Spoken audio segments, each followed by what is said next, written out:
Министерството за економија организацијски гледано сега изгледа вака. Дури овој шематски приказ тешко е да се разбере, а кога станува збор за ефикасноста и работењето на ова министерство е уште потешко. Тука нема единствен систем на хиерархија. Линиите за одговорност се измешани, нема одвојување на функциите, а има и органи на државната управа без јасни критериуми. Всушност, овие недостатоци ги констатираа домашни и странски стручњаци за реформи во јавната администрација, откако интервјуираа 134 органи на државната управа, се координираа со Европската унија и други релевантни меѓународни организации. Подлабинска анализа сега предлагаат Министерството за економија да изгледа вака. Тоа значи помалку институции, односно или укинување или спојување на неколку институции во една, укинување на вештачки работни места, помала и помалку партизирана администрација. Например, во случајот со Министерството за економија, ова би значило спојување на Агенцијата за енергетика со Агенцијата за задолжителни нафтени резерви, Инспекторатот за техничка инспекција со Пазарниот инспекторат и спојување на Агенцијата за странски инвестиции со Дирекцијата за технолошки и индустријски зони.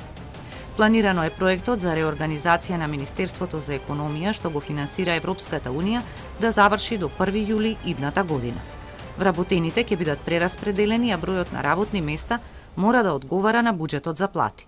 Се очекува оваа реформа да ги поедностави процесите и да доведе до дигитализација на ова министерство.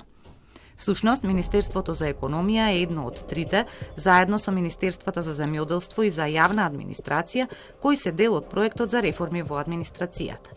Еве како сега организацијски изгледа Министерството за земјоделство. А треба да изгледа вака. И во ова министерство има вештачки позиции, а ниту една агенција од овој сектор не дозволува надворешен надзор на министерството. Сегашните правилници се премногу технички, долги и сложени и не поддржуваат реформи засновани на учинокот, па се предлага нивна рационализација. Министерството за администрација, како и претходните две, шематски прикажано, изгледа еднакво хаотично. Треба да изгледа вака. До 1 јули до година планирано е да се постави новата структура на Министерството за администрација. Под ова министерство е целата јавна администрација која 30 години не успева да обезбеди брзи и квалитетни услуги за граѓаните и која Европската унија ја критикува години наназад во секој извештај. Со проектот за реформа во ова министерство планирано е да се формира Агенција за дигитална трансформација, која треба да биде клучна институција за да ја спроведе дигитализацијата на администрацијата. Оваа агенција треба да ги преземе и работите на матичната книга на родени, умрени и венчани. Ако се спроведе проектот, граѓаните ќе може да се изедначат со граѓаните во ЕУ и овие документи да ги добиваат електронски наместо на шалтер. Новина е и формирање на Академија за професионален развој, која ќе биде посебна институција со сопствен буџет, но ќе дава отчет пред Министерството за администрација. Оваа агенција треба да има надлежности во обуки и академии на административните службеници. Предлог е да се реформира инспекцијскиот совет, со кој ќе се поедностави сегашната сложена и расцепкана одговорност на инспекциите.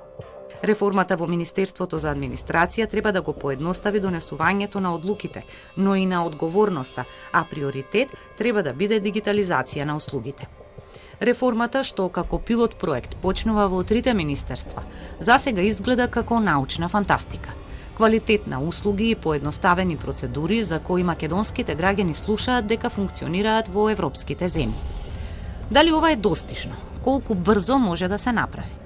Има ли Македонија менталитет и политичка волја да го спроведе она што експертите со години детално го анализираа и сега нудат решение?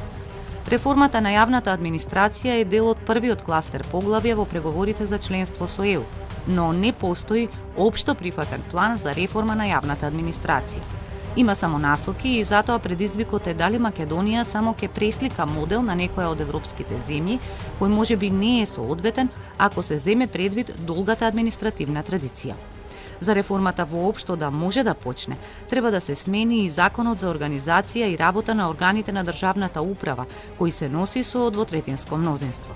Со него, според предлогот, се утврдува дека во иднина владата би имала максимум 17 ресори и од сегашните 144 органи на државната власт да има 97, односно 1/3 помалку од сега.